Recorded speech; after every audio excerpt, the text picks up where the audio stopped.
Good morning. It's Wednesday, August 23rd, 2017. I'm your host, Sarah Mannel.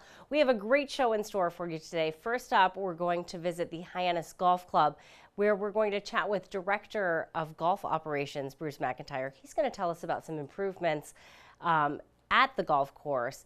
And just a little note here, we are experiencing technical difficulties. So after that interview, we're going to give you the news. So Bruce, very excited to be here at the Hyannis Golf Course, and we're standing on a brand new deck. Tell me a little bit about this deck and when it was installed. Well, as you said, the deck is brand new, part of our clubhouse renovations program that we've been doing the last couple of years. This was phase 2. The deck was installed, April, May of this year. Actually just finished up some final touches below us, but the deck has 2 stairwells to come up and down where the old deck did not. We use the best materials. Instead of pressure treated lumber, we use the Trex products, which will last forever. Now you don't even have to. You won't even have to like restain or repaint this because it's done. No, the old deck was not in compliance with today's code, so it was a safety issue, but also we've got the large function room here, we've got the restaurant behind us. This is a gathering spot. We've got a brand new awning out here, and it's a great gathering area, and I think it came out real nice. Have you seen a lot of golfers taking advantage of the deck? Absolutely, and again, you've got parties and functions going on in the function room, and this is a great spot. In August, we're going to have a grand reopening of the deck. Scott Allen, who runs the food and beverage service here, is going to be having some fantastic food discounts the whole week of August 7th through August 11th. Great prices on great food, and on the golf course we're going to be running a August special out there as well. Let's see if we can get some people back to Hyannis and come see what we've done. Yeah, talk to me about the special. What kind of bargains are we going to be able to find in August? In August at Hyannis, your bargain for the month is going to be Sundays after 11 a.m. and all day Monday through Thursday. It was over 60. $59 for 18 holes of golf with a golf cart and a bucket of range balls. Wow. So for less than $60, you can play a round of golf at this beautiful course and get your cart and range balls thrown in at the same time. Wow, amazing. What a great deal. It is a good deal. I was noticing too as we walked in today, the deck isn't the only thing that has been upgraded here at Hyannis Golf Course. You also have some upgrades to the exterior in the front. Yeah, absolutely. Essentially, the whole front of the building was replaced and renovated this spring as part of this renovation program. Main entrance going into the club has completely been remodeled and replaced. The handicap ramp was also replaced. You'll see a nice, beautiful new sign out there as well. As soon as you walk into the building, the main stairwell that goes between the first and second floor was also replaced. That was another code issue that, as old as this building is, it needed to be upgraded, but it came out fantastic. So we're very happy in the last couple of years to have been able to make some big changes. There's more to do. We've got plans for the future, but we got a good chunk done this year. Yeah, exciting stuff. Yeah. Well, what would you like to see happen in the future? Well, to the building, all the doors and windows, they're in desperate need of being replaced, and with the function room, we have a lot of sliders, a lot of glass on the building, and obviously for the beautiful view that people look for when they come here. So doors and windows, exterior painting,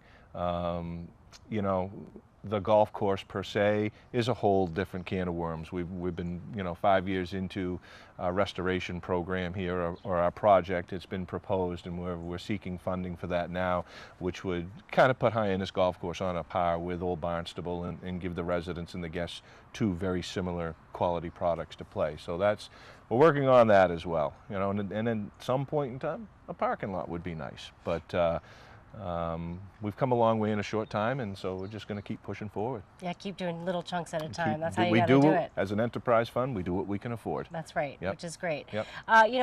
If someone hasn't started golfing yet, they are interested, maybe they haven't been here before, there are a lot of options. There are classes there are women's groups, the First Tee program runs out of the Hyannis Golf Course. Tell me about some of those options for people who are looking to learn a little bit more about golf. Well, the First Tee program, as we probably talked about about before, we are the Cape Cod's only chapter of the First Tee. There's 5 in the state of Massachusetts. Hyannis Golf Course is the only one on the Cape.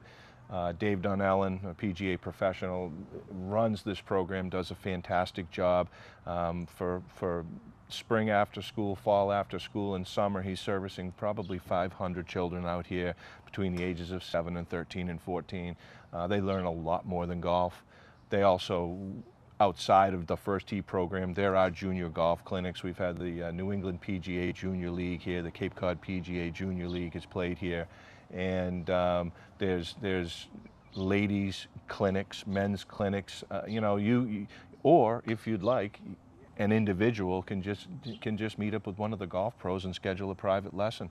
Go to the range, get some helpful hints, and a lot of times they'll bring you out in the course and play a few holes and give you some tips on how to play better. Great. So if anyone's watching and says, you know what, I'm going to take advantage of some of those courses, I'm going to take advantage of some of the August specials, yeah. Where can they find information about all these rates and times and availability? The best way for local people is to simply call the Pro Shop at Hyannis. It's 508-362-2606.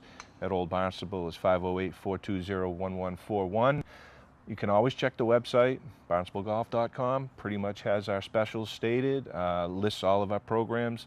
We've had some new video and photos done at both courses that are all downloaded and ready for people to look at. So you can kind of get a preview. Absolutely, and that's what people do. They want to see before they spend. So easy to find us, and for people who are also close by, stop on in. It's real easy to stop on in and just kind of ask a few questions.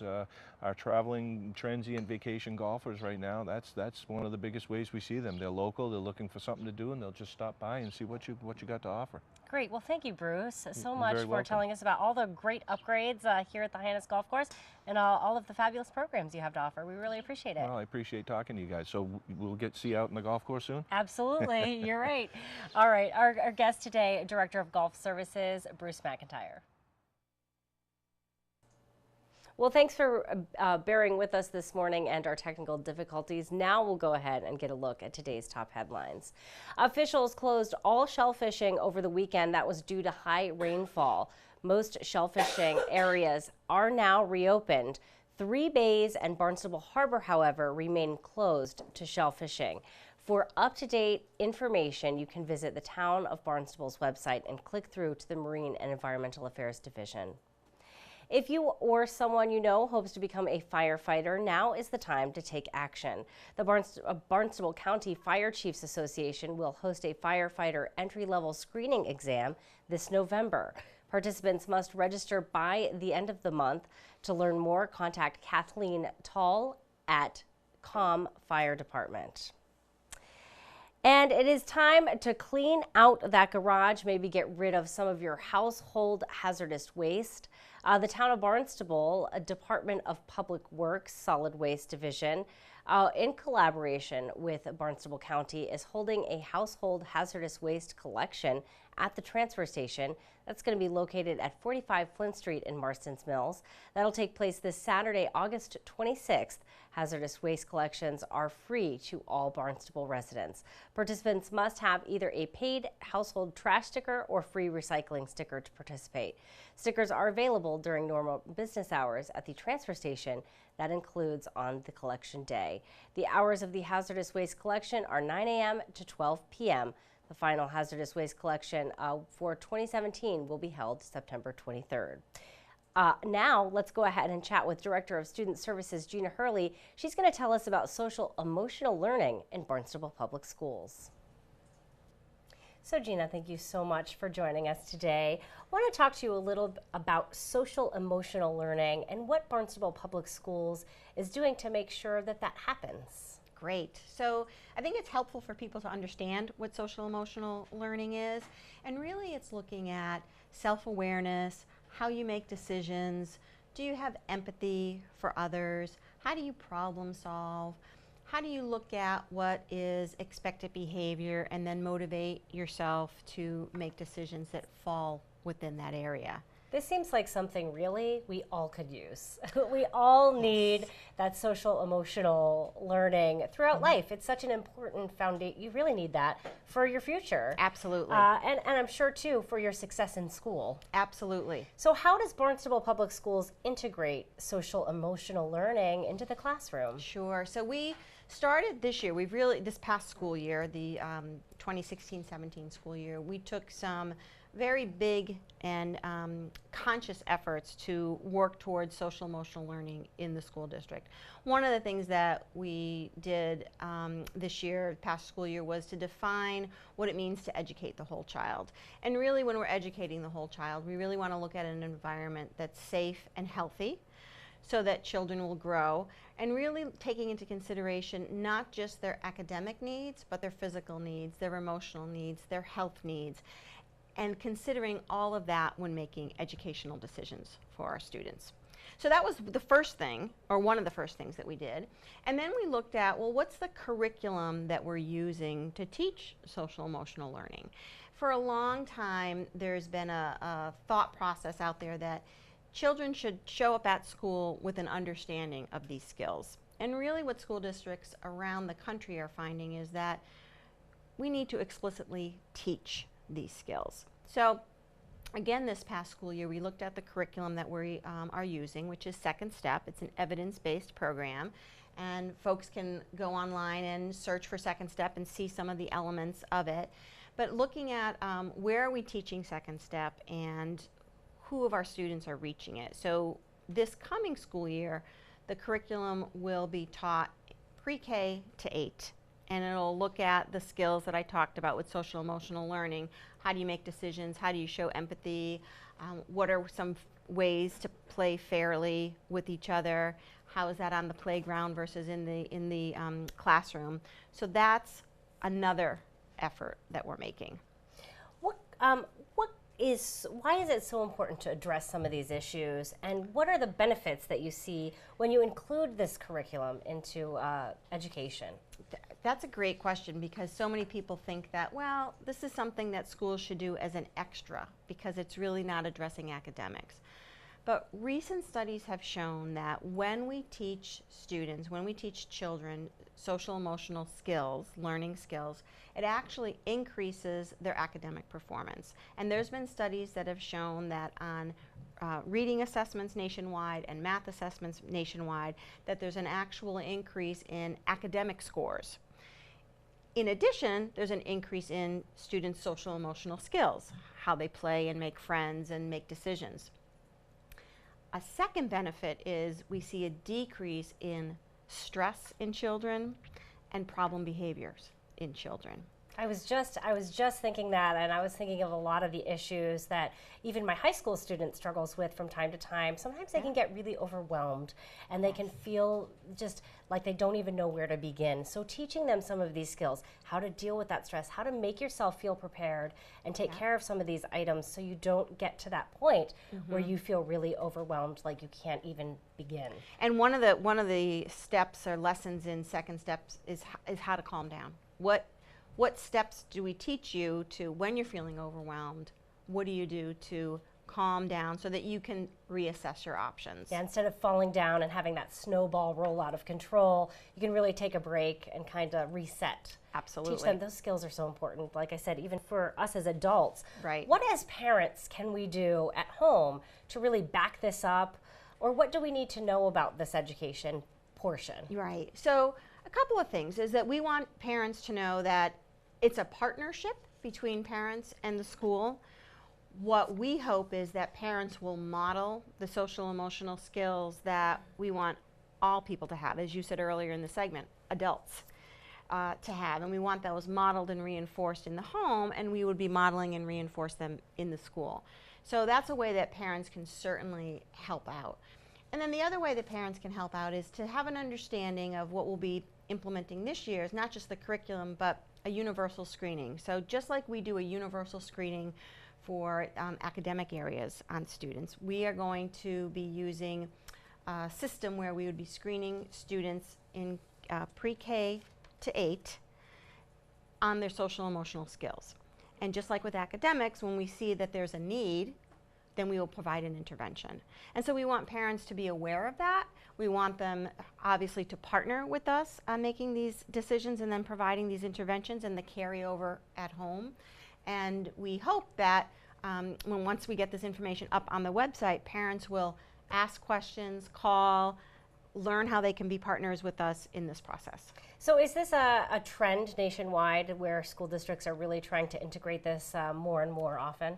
Yeah, it's absolutely a trend, and I think that trend is, I don't want to give people the impression that, oh, this will fade out. What we have found is, again, with the research, that not only are the academic benefits that we talked about and the social skills benefits, but what we have found is that employers have identified these skills as to what makes success in a career or on a job site.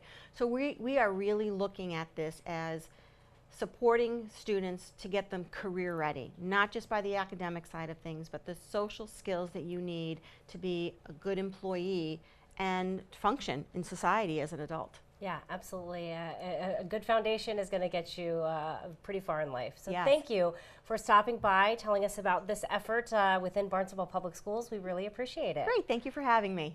Our guest today, Student Services Director Gina Hurley. That is not. Now we'll find out what's happening on Beacon Hill with State Representative Will Crocker. So Will, thank you so much for joining us. I know you guys are out on recess right now, but let's talk a little bit about the budget process, because I know that was a full-scale activity before you went into recess. Right. Well, I mean, you look at the whole process. It started in late January with filing of the bills that we wanted to be able to move ahead, and then you go through the legislative process. And then, you know, very late, you know, it was May before we actually got a budget, and we started working on that. We finally finished that up right at the end of the budget season. As it turns out now, you know, we don't have the revenues to be able to fund what the House and Senate and the compromise conference committee decided they wanted for a final budget. So we're going to have to go back. The governor has put out some vetoes. You know, has come up with about $364 million worth of vetoes. And when we get back into session in September, we'll start looking at those vetoes. Now, how much of a majority does the legislature need to override those vetoes? What is that process like? It's a 2/3. So of the 160, we'll need 2/3 of 160 to be able to override those vetoes. And the question is, who wants what? And it's the Cape delegation will work together, as we always do, to look at the budget items that are beneficial for the Cape and the islands, and we will work very hard to be able to you know, sustain funding for those. Now, is there anything in particular that jumps out at you that maybe Governor Baker cut from the budget that you have in mind, really, that you're going to hopefully get overridden? Yeah, I serve on the Tourism, Cultural Development, and Arts Committee, and there are budget cuts there. There are line items that have been cut there, and that's something that one of the areas that I will work on, because we all know how much tourism means to the Cape and the islands, and the cuts there, you know, and particularly when those cuts are made. If they're made during the budget season, that money is either already spent or has been earmarked and now can't be spent. You know, we have to figure out a process whereby if we're going to make cuts to a tourism budget, they have to be made by a certain time. Otherwise, you know, the money has already been spent, or the money is just sitting there and now we can't spend it because it's been cut. And we think that that funding for tourism here and advertising on the Cape is critical. I mean, obviously it's a very important business down here. The hospitality issue is, you know, it's big. It's one of the largest industries here on the Cape. And we know we may not see commercials marketing Cape Cod because we're here, but there are, you know, we do see commercials here maybe for California, so we can understand some of those things that they're spending the money on to get tourists to come here and spend their money. It is so important for our local economy. Exactly. Those commercials that should be running in anywhere else in the part of the country aren't being run, and they haven't been run for a number of years. The Massachusetts Office of Travel and Tourism had a very hefty budget in terms of being able to spend money to market Massachusetts outside of Massachusetts. And you know, you can debate the numbers as a, you know, $3 for every $1, $7 for every $1, whatever. If it's more than 1 for 1, we're making a profit there, so it's obviously working. And I think that we have to be able to market Massachusetts and specifically Cape Cod so that we can get people to come here, get people to spend money here, so the Commonwealth has the revenues to be able to spend on the services that we need to do.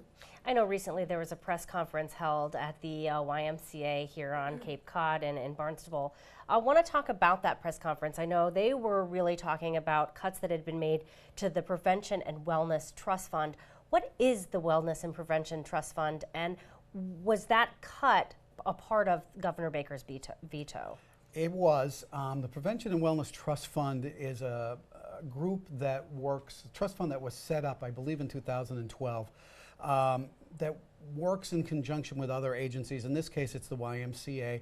And there are 5 criteria that, that are part of the Prevention and Wellness Trust Fund, and organizations are asked to pick 3 out of those 5. Now, the Prevention and Wellness Trust Fund down here is working on asthma, falls, prevention for seniors, and for diabetes control. So those are the 3 things that they're working on down here, and the cuts were made to those. And we, the Cape delegation, had a press conference a couple of weeks ago up at the YMCA saying that, you know, we think it's critical down here, based on the you know, the demographic of our population down here. We are one of the oldest counties in the country. And so we have a lot of people who are advanced in age, and wellness and fall prevention is critical. They have programs through the Y that help people with their sustainability. Things like yoga, seniors doing yoga to help being able to just keep their balance and things like that. So you prevent the fall. And as we all know, when you get older, that first fall, sometimes you hurt something, sometimes you break something, and sometimes that starts the downward cycle. We've all seen it in our families. And these programs try to prevent that, or try to hold, you know, sustain where these people are right now, and so it doesn't happen to them. You know, it's very critical to our population down here. It's so important too for individuals with diabetes to have those resources and have individuals that are trained to help them specifically. So a little more services than just going to your doctor. They really do provide a wealth of resources for those individuals. So that, I think, must be something you're going to really fight for when you return in September. It is. My wife is a type 1 diabetic, so I know what that's like. I know what health issues and what you have to do to maintain your healthy levels of blood sugar, and how, you know, how it can be knocked out of kilter. So it's you know, it's something that we have to take care of in my family on a day-to-day basis, and other families here in the Cape as well. The Y has a diabetes clinic that's it's really out there in terms of getting out into the public and getting those people in there and learning about their disease and learning about how they can help themselves and correct whatever problems they may have to be able to manage their health. Well, interested to hear what happens when you head back to the State House in September.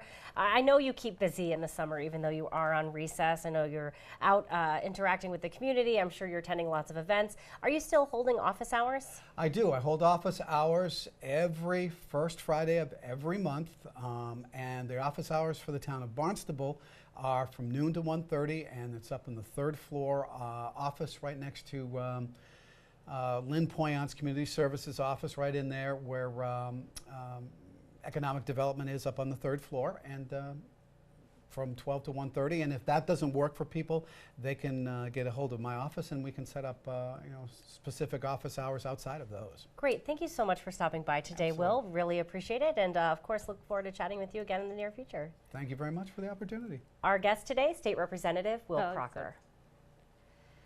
Now let's find out what's happening around town in today's community calendar. You can join Jesse Decker for some hoop-tastic fun with hula hoops at Bismore Park from 4:30 to 5:30. tomorrow, Thursday, August 24th. Then you can stick around for the Love Listen Local Singer-Songwriter Spotlight Series. That'll feature Dennis Angelo. He'll be playing blues and funk from 6 to 7:30. Thank you so much for joining us today. We're going to be back tomorrow with another great show for you. On tomorrow's show, we'll chat with Town Manager Mark Ells and so much more. For Barnstable Today, I'm Sarah Mannel.